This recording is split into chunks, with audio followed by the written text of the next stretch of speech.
Bismillahirrahmanirrahim. Assalamualaikum warahmatullahi wabarakatuh. Tetap semangat para sahabat.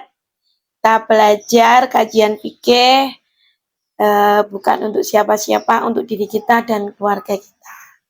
Seperti halnya atau di dalam Al-Quran juga ada ku anfusakum wa ahlikum naro. Marilah kita perbaiki ibadah kita dari hal-hal yang kecil, yaitu memperbaiki syariat kita.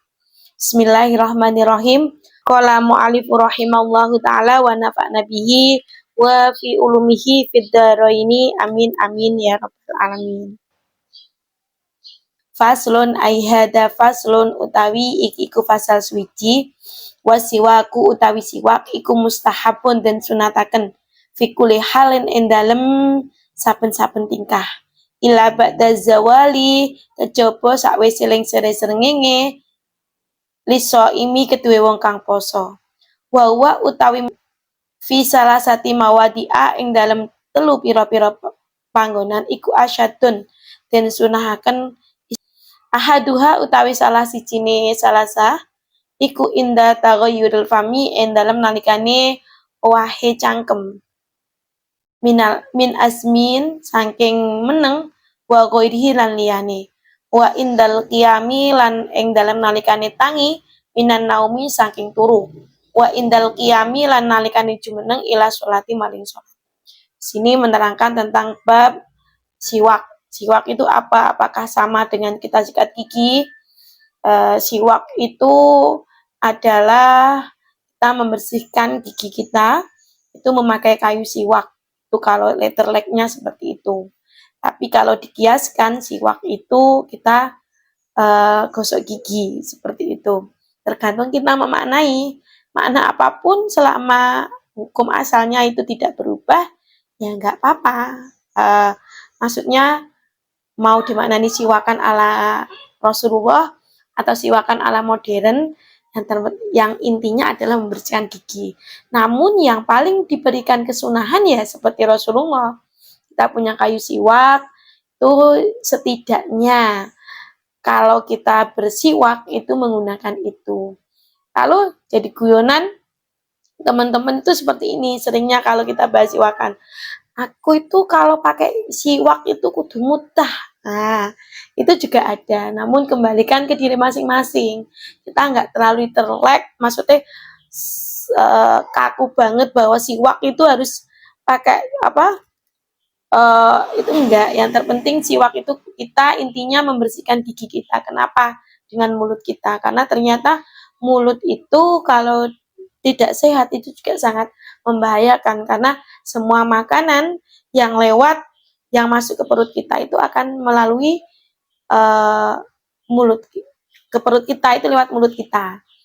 Terus kalau di mulut kita ngerasa nggak nyaman atau nggak enak dengan bau-bau, maka itu juga akan berpengaruh dengan sosialisasi kita. Kan seperti di sini yang paling disunahkan kita tuh boleh siwakan kapanpun fikuli halin itu diperbolehkan ila ba'da zawali kecuali setelah tergelincirnya matahari zawali samsi itu adalah ketika waktu istiwa matahari ada di tengah-tengah kita kemudian geser ke barat itu kan waktunya masuk duhur sudah masuk ya waktu sholat duhur. Nah itu kita tidak diperbolehkan bersiwak.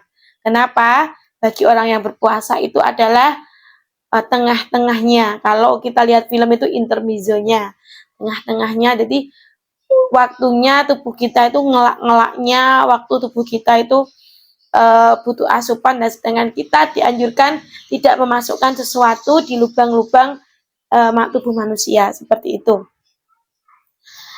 Kemudian yang paling disunahkan itu ada 3 tempat. Yang pertama inda taghayyurul fami ketika mulut kita berubah min azmin karena diam. Karena ternyata orang yang diam saja itu juga membuat bau mulut berubah. Atau bangun tidur, itu kan kita diam. Orang puasa itu kan cenderung diam. Itu juga membuat bau mulut berubah. Kemudian indal qiyami minan naumi, itu juga bangun tidur, mulut kita berubah. Nah, yang di sini kita disunahkan ketika bangun tidur bersiwak. Ini berbalik ya dengan aturan kesehatan yang kita diharuskan bersiwak sebelum tidur atau sikatan sebelum tidur, gosok gigi. Saya kira selama itu tidak mempengaruhi hukum dan ibadah tidak masalah. Kan lebih bagus kita sebelum tidur gosok gigi, setelah tidur juga gosok gigi. Terus yang ketiga ini adalah indal qiyam ila sholati. Ketika kita akan melaksanakan sholat jumeneng. Di situ kenapa? Karena sholat itu istimewa sekali, sesuatu yang dibolehkan ketika kita hidup, tapi ketika sholat tidak diperbolehkan. Contohnya kita boleh ngomong, tapi kalau sholat tidak boleh ngomong. Kita boleh makan, minum, boleh. Tapi ketika sholat kita tidak boleh makan dan minum. Nah, ini untuk menjaga kekhusyuan kita, agar ketika sholat, itu kita bisa khusyuk. Selain itu juga ketika sholat, kita bisa benar-benar menyempurnakan persiapan kita seperti itu. Jadi di sini ngaji fikihnya belajar memahami hukum dasar, syariat, dan kita komparasikan dengan kehidupan sehari-hari. Dari kami Fordaf, ya nanti yang isi kajian tidak hanya dari Fordaf saya saja, tapi bisa juga sama Bu Habibah. Yang beliaunya sekarang tidak umroh, jadi tenang saja. Nanti narasumbernya bisa berganti-ganti. Dari kami, akhirul kalam. Wassalamualaikum warahmatullahi wabarakatuh.